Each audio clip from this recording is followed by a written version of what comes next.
तुम्हारी इस पढ़ाई का क्या फायदा अगर तुम पढ़ती रहो तुम्हारे नाम तुम नहीं कर सकती तो फिर कौन करेगा? पापा, मामा की चिट्ठी आई है। लाओ दो। देखिए ना क्या लिखा है। क्या लिखा होगा बेटा? रूही के बारे में लिखा होगा। तो पढ़ो ना, देखो। आओ आओ देखो।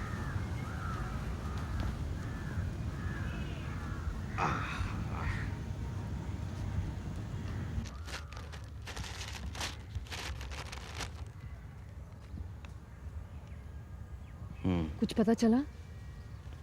हाँ बेटे, दोनों गए थे अपने मामा मामी से मिलने, लेकिन शादी नहीं हुई है अब तक। लेकिन हो तो जाएगी ना? हाँ उम्मीद तो है। लो पढ़ लो। पापा, शादी हो रही है ना? हाँ हो तो रही। हम सब जा रहे हैं। नहीं। क्यों? बेटे मामा ने मना किया है। मम्मी को जाके बताऊं? हाँ जरूर बताओ। हे भगवान, तेरा लाख लाख शुक्र है। हम लोग तो सोच रहे थे शायद उसे शादी करे या नहीं। लेकिन रेखा, एक बात मेरी समझ में नहीं आई बेटा। इसने सिर्फ 10,000 रुपयों की मांग की है। इतने कम पैसों में मानने वाला वो आदमी नहीं। मतलब ये बेटा कि तुम्हारे मामा ने पता नहीं अपनी जेब से कितना खर्च किया है। कैसे चुका पाऊंगा मैं इनका कर्जा? शायद आप ठीक कह रहे पापा। विनोद जैसा लालची इंसान सिर्फ 10,000 रुपयों के लिए रूही से शादी नहीं करेगा। जरूर उसने कुछ ज्यादा ही मांगा होगा। बेचारे मामा। तुमने ठीक कहा बेटा, बेचारे मामा। लेकिन तुम्हारे मामा कर भी क्या सकते हैं? तुम्हारी माँ ने कम से कम 100 दफा तो उन्हें मरने की धमकी दी होगी। हाँ? अब ठहरी इकलौती बहन, वो पैसों को देखें या अपनी इकलौती बहन को देखें? बदनामी के डर से शादी का होना जरूरी भले ही हो, लेकिन मेरी समझ से विनोद किसी भी लड़की को सुखी नहीं रख सकता। ये बात तो रूही को सोचनी चाहिए थी ना। पर जहाँ दिमाग नाम की कोई चीज ही नहीं, वहाँ सोचने समझने का सवाल कहाँ पैदा होता है? पापा, आप शादी पर नहीं जाएंगे? मैं? हरगिज नहीं। और फिर तुम्हारे मामा ने भी मना किया है। सच पूछो रेखा, तो उन्होंने एक बहुत कष्टप्रद ड्यूटी से मुझे मुक्ति दे दी। ये काम इस वक्त उन्हीं को करने दो। एक बात कहूँ रेखा, विनोद और रूही को आशीर्वाद देना इस वक्त मेरे बस की बात नहीं। पापा।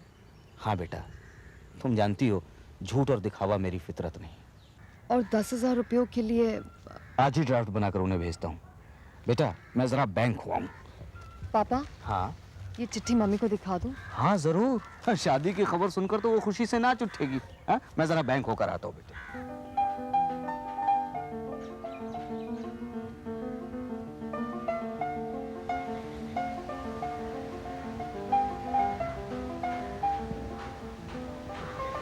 रूपा, रूही मिल गई है। मामा की चिट्ठी आई है। उनकी शादी हो गई? शादी तो नहीं हुई, पर विनोद ने 10,000 रुपए मांगे हैं। पापा का ख्याल है कि चिट्ठी में तो सिर्फ इतना ही लिखा है, कुछ ज्यादा ही दिया होगा। पापा ऐसा क्यों सोचते हैं? विनोद रूही को प्यार करता है, इसीलिए तो शादी के लिए तैयार हो गया। नहीं, मामा ने उसे खूब समझाया बुझाया, उनकी कर्ज निपटाने का वादा किया, तभी वो शादी करने पर राजी हुआ। और रूही? रूही को तो वो घर ले गए हैं, शादी वहीं होगी। पर मेरी समझ में नहीं आता, ऐसा काम करके उसे मामा मामी के सामने जाने की हिम्मत कैसे होगी? क्या वो शर्म से गड़ नहीं जाएगी? हमें ये सब बातें भूलने की कोशिश करनी चाहिए। मुझे लगता है शादी के बाद विनोद ज़रूर सुधर जाएगा और फिर रूही को सुखी रखेगा। वो लोग अपनी गलती महसूस कर लेंगे। ऐसा कुछ नहीं होगा रूपा, तू भी जानती है और मैं भी। और फिर शादी के सिवाय और चारा भी क्या है? किसकी शादी की बातें हो रही हैं? रूही की शादी के अलावा इस वक्त और किसी की हो सकती है? चिट्ठी? अरे वाह, देखा, मैं न कहती थी तुम सब में सबसे ज्यादा रूही होशियार है। अपने लिए कैसा अच्छा लड़का ढूंढ लिया उसने। अरे हमें और क्या चाहिए, लड़का देखने में अच्छा, स्वभाव से हंसमुख और फिर नौकरी इतनी बढ़िया। मम्मी, विनोद ने 10,000 रुपए मांगे हैं। तो क्या हुआ, रुपयों के बिना कहीं लड़कियों की शादी हो सकती है? रुपए तो खर्च करने ही पड़ेंगे। पापा का ख्याल है कि मामा ने 10,000 बताए हैं, पर ज़रूर उन्होंने कुछ ज़्यादा ही खर्चा किया होगा। पहली बात तो ये है कि अगर उन्होंने 10 बताए हैं तो हम ज़्यादा की क्यों सोचे, और दूसरी बात ये कि अगर तुम्हारे मामा ने ज़्यादा खर्च कर भी दिया होगा तो कौन सा आसमान टूट पड़ेगा, आखिर मामा ही तो है तुम लोगों के। मम्मी, क्या मम्मी मम्मी कर रही है? मामा को भात नहीं देना होता है क्या? और फिर तुम्हारे मामा के पास ढेर सारा रुपया है और खर्च करने वाला कोई नहीं। एक बात बताओ, आज तक उन्होंने हमें सिवा छोटी मोटी चीज़ों के और दिया ही क्या है?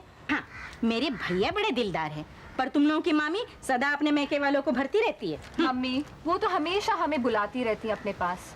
अकेले दिल नहीं लगता तो बुलाएगी नहीं। वैसे इस वक्त रूही ने अच्छी खासी रौनक कर रखी होगी उनके घर में, बे औलाद है, पर शादी का सुख तो वो ही लूट रहे हैं। पता नहीं भैया ने हमें आने से क्यों मना कर दिया। मम्मी, रूही घर से भाग कर गई है। ये शादी कोई आम शादी तो नहीं है। और फिर उस विनोद ने बेचारे मामा मामी को कितना हैरान किया होगा। ओफो, तुम दोनों बाप बेटी तो बस बाल की खाल निकालते रहो। अरे भाई बच्चे हैं, हो गई नादानी, पर अब भूल सुधार भी तो ली है ना। अभी 18 की भी पूरी नहीं हुई मेरी रूही, पर तुम दोनों से पहले उसकी शादी हो जाएगी। तो इसी बात पर उसे पद्मश्री दे डालो। वो तो हमारे हाथ में है नहीं, पर जो देने का है वो सब देंगे। मैं अभी तुम्हारे पापा से जाके बात करती हूँ कि कुल कितना खर्च करेंगे। वो 10,000 का बैंक ड्राफ्ट बनवाने गए हैं। अच्छा, अरे ये तो बहुत अच्छी बात हो गई। यहाँ आने पर बड़ा सा रिसेप्शन दूंगी और सब लोग मेरी बेटी और दामाद को एक बार देख भी लेंगे। रूपा, एक काम कर, तू जा मामी से फ़ोन मिला। जा फ़ोन मिला, मैं उनसे कह दूंगी कि वहाँ से ज़्यादा कुछ खरीदने की ज़रूरत नहीं है। वो क्यों खरीदेगी कुछ ज़्यादा, उन्होंने वैसे ही कैश काफ़ी खर्च कर लिया है। और तो बात करने में क्या हर्ज है। अच्छा ठीक है, जाने दे। मैं सबसे पहले ये खुशखबरी मिसेस गुप्ता को दे आऊँ, रोज़ पूछताछ करती थी। तुम लोग ऐसा करो, तुम लोग शाम का खाना संभालो, मैं उनके पास जा करके आती हूँ। अभी अभी प्रेमा की शादी की शॉपिंग भी की है उन्होंने, कौन सी चीज़ कहाँ सस्ती मिलती है खूब पता होगा इसका। जाओ शाम का खाना संभालो। अरे ला ला ला, इधर ला, आती हूँ मैं अभी।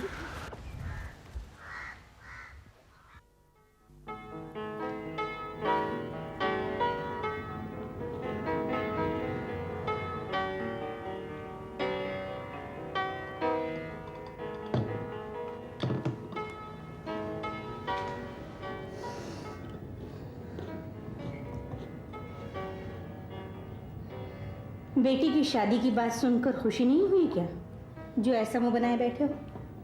खुश होने के लिए तुम अकेले ही काफ़ी हो। मैं तो ये सोच रहा था कि तुम्हारे भाई ने जो खर्च किया है वो कहाँ से भर पाऊंगा। जब मेरे भाई ने उन रुपयों का जिक्र ही नहीं किया तो तुम्हें अपना दिमाग दौड़ाने की क्या ज़रूरत है? हो सकता है उन्होंने कुछ खर्चा किया ही ना हो। हाँ, और अगर किया भी हो तो उनका ये फर्ज बनता है, आखिर लड़की के मामा जो हैं, यही ना। बिल्कुल, अगर इन लड़कियों का भाई होता तो वही सब दौड़ धूप करता और हर बात में अपने बहनों का दिल रखता। दुनिया इसी दिन के लिए तो लड़के को रोती है। पिछले 25 सालों से तुम भी तो रो रही हो। जी, वो भी आपकी दादाजी की मेहरबानी से। लड़का होगा तो मकान मिलेगा, भला ये कोई बात हुई? खैर, मेरी रूही को तो मकानों की कमी नहीं होगी, एक से एक बढ़िया सरकारी बंगले मिलते हैं। हाँ लो, मैं तो जिस बात के लिए आई थी वही भूल गई। अब वो भी कह डालो। कुल कितना खर्चा करेंगे? कैसा खर्चा? अब बनो मत, लड़कियों की शादी में खर्चा नहीं होता क्या? जेवर, कपड़ा, बर्तन। मैं दहेज के खिलाफ हूँ। रिसेप्शन किस जगह देंगे? कैसा रिसेप्शन? कमाल करते हो, लोगों को नहीं बुलाया, दहेज नहीं दिया तो नाक नहीं कट जाएगी? लड़की बिना शादी के घर से भाग गई, 15 दिनों से वो उस लफंगे के साथ रह रही है, तब तुम्हारी नाक नहीं कटी, और इन बातों से तुम्हारी नाक कट जाएगी? पर अब शादी हो रही है ना, दोनों जब यहाँ आएंगे शादी के बाद तो सारी दुनिया देखेगी कि मियाँ बीवी है, फिर नाक कटने का क्या सवाल है? अच्छा, तो ये सब भी तुमने तय कर लिया है? बिल्कुल। तुम जब बैंक गए थे ना, तब मैंने भैया से फोन पर बातें की थी।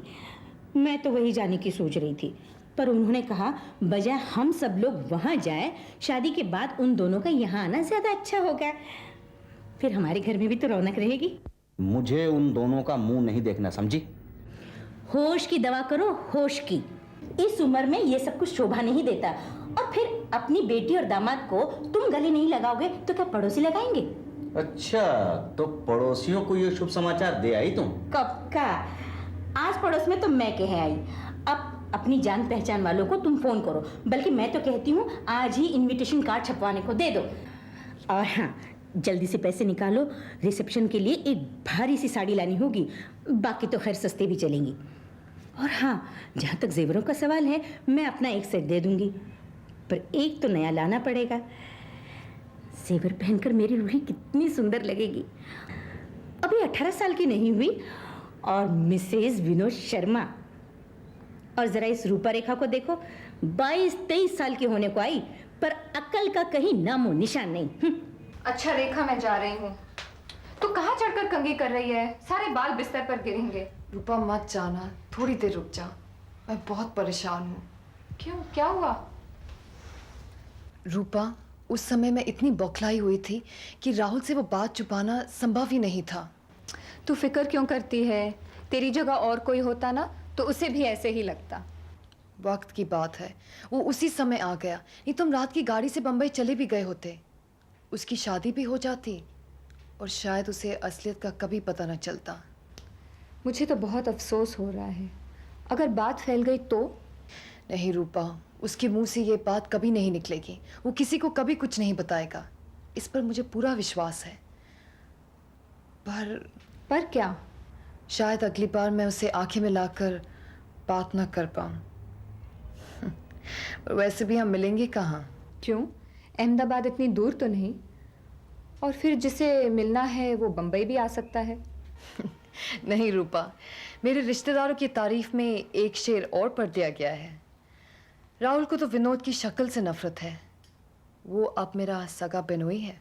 विनोद के किए की सजा वो तुझे तो नहीं दे सकता। रेखा, लगता है वो तुझे बहुत याद आ रहा है। अरे यार, मैं तो सिर्फ इतना कह रही थी। तू तो सिर्फ इतना कह रही थी कि इस बार अहमदाबाद में वो तुझसे इतने प्यार से पेश आया कि तू उसके कंधे पर सर रख कर रो पड़ी। और जब उसने अपने रुमाल से तेरे आंसू पोंछे तो तूने उसके सामने वो सब कह दिया जो नहीं कहना चाहिए था। अरे रेखा, तेरा ये हाल देखकर तो लगता है कि आखिर राहुल का प्यार असर कर ही गया। अच्छा सुन, मुझे देर हो रही है, तू खोई रहे, ओके?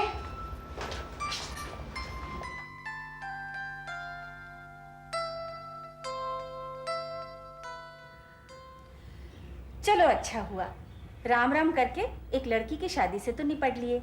वैसे इस शुभ अवसर पर गुप्ता जी भी जरूर आते, मगर उन्हें किसी काम से बड़ौदा जाना पड़ा। कोई बात नहीं, रिसेप्शन तो हम 4 दिन बाद देंगे, तब परिवार समेत आना। तब तक एक अच्छे से प्रेजेंट की तैयारी कर लो, बेटी की ननद को जी खोल के देना पड़ता है। मैं कब पीछे हटने वाली हूँ, पहले तुम एक अच्छे से रिसेप्शन की तो तैयारी कर लो। वैसे सब कुछ इतनी हड़बड़ी में हुआ, वरना मैं प्रेमा को जरूर शादी के अवसर पर बुला लेती। वैसे उसके पति मुझे 2-3 दिन पर फोन तो कर लिया करते हैं। हाँ हाँ, दफ्तर से कर लेते होंगे, घर पर तो फोन है ही नहीं। जब रेखा गई थी तब हमने पता किया था। डायरेक्ट डायलिंग का यही तो फायदा है, जहाँ चाहे मिला लो और कह दो कि काम की बातें हो रही थी। मम्मी, वो आ गए हैं। आ गए? तुम बैठो, मैं अभी आती हूँ। आ गए? अरे रीता, जल्दी आ। मम्मी, रूही, मेरी बेटी, कैसी है तुम? अरे देख क्या रही हो, मुबारकबाद दो ना शादी की। आया मिसेस शर्मा।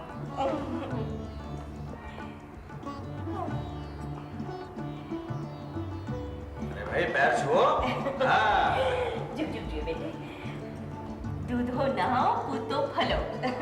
ये लो, इनकी भी सुनो। हाँ, दूधो नहाओ पूतो फलो। अरे श्रीमती जी, क्या हो गया आपकी बुद्धि को? इस जमाने में पूतों की लाइन लगाना और दूध से नहाना न्याय बेवकूफी का काम है। आप भी। हाँ?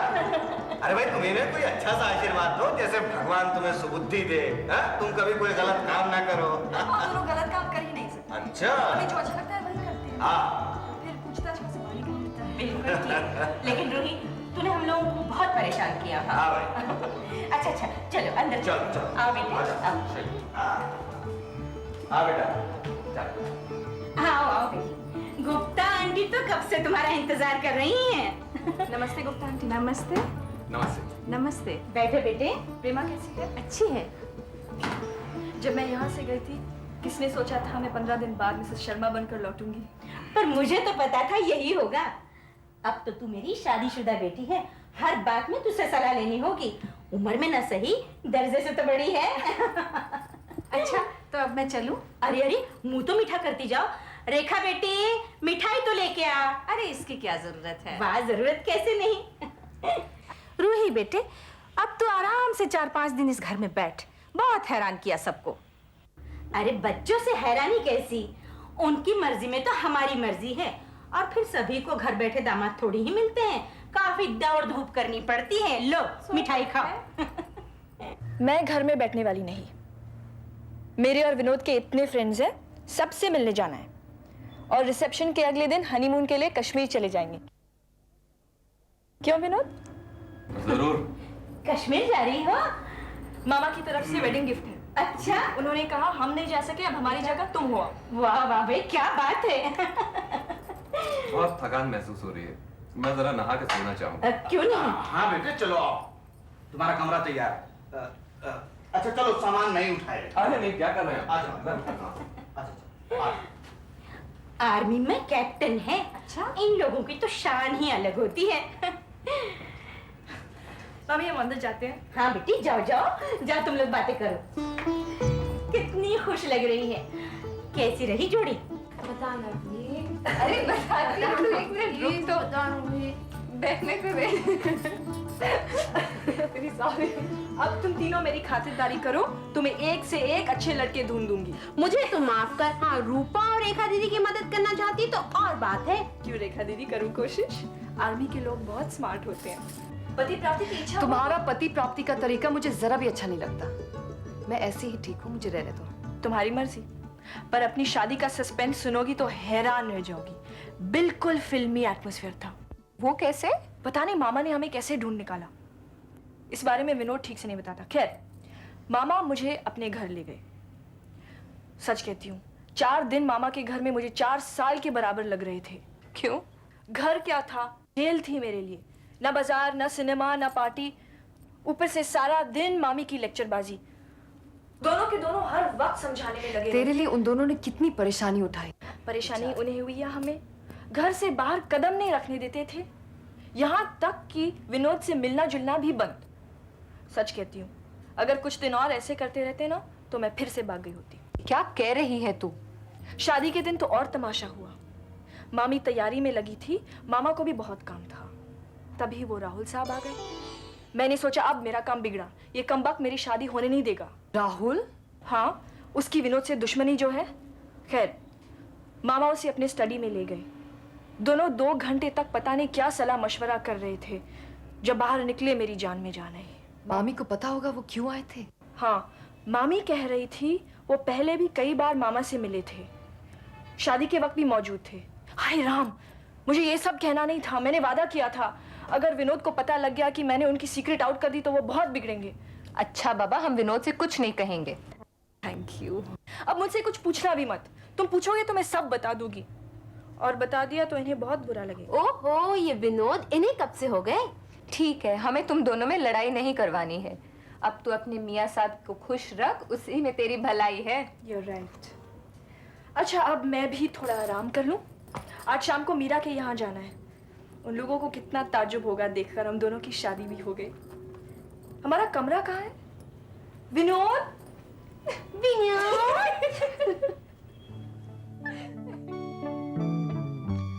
आप मुझे अच्छी तरह जानती हैं, इसलिए खुले शब्दों में आपसे पूछने का साहस कर रही हूँ कि रूही की शादी से राहुल का क्या संबंध है? शादी से पहले और शादी के दौरान उसने क्या रोल अदा किया? इस पहेली को आप सुलझा देंगी, इसी विश्वास को लेकर ये पत्र लिख रही हूँ। आशा है निराश नहीं करेंगी। उत्तर की प्रतीक्षा में आपकी रेखा।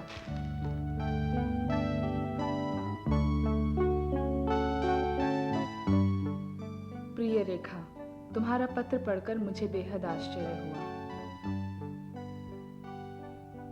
क्योंकि हम लोगों का ख्याल था राहुल ने रूही की शादी के बारे में जो कुछ किया है उसके बारे में तुम्हें मालूम होगा।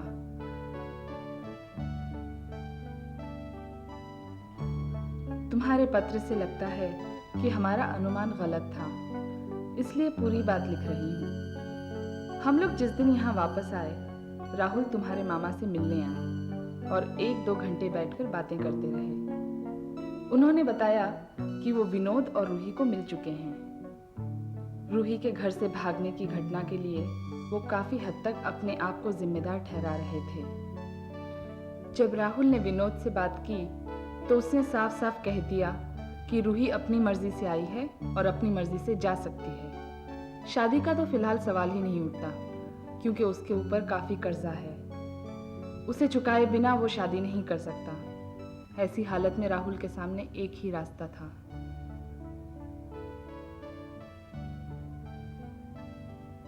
जैसे भी हो उसका कर्जा उतारना, उसकी मांगों को पूरा करना। एक बात कहूं रेखा, तुम्हारा राहुल बहुत ही जिद्दी है। तुम्हारे मामा ने लाख चाहा कि इस खर्चे में हम भी कुछ हिस्सा बटाएं, पर उसने साफ इनकार कर दिया।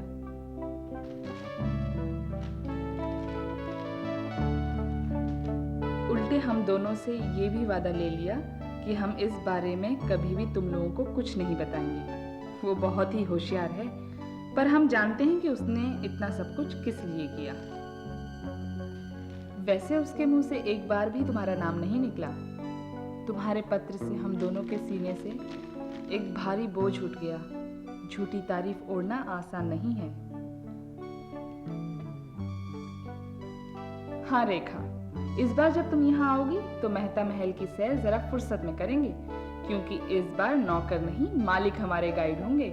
बहुत सा प्यार। उसने तेरे लिए क्या नहीं किया। उस आदमी से बार बार मिला जिसकी सूरत से भी उसे नफरत है। तेरी बहन और खानदान की इज्जत बचाने के लिए अपने को इतने गिरे हुए लोगों की खुशामद पर मजबूर किया। ये प्यार नहीं तो क्या है रेखा? इस प्यार को जीतने के लिए तूने क्या किया? उसकी बदनामी, रुसवाई, अपमान।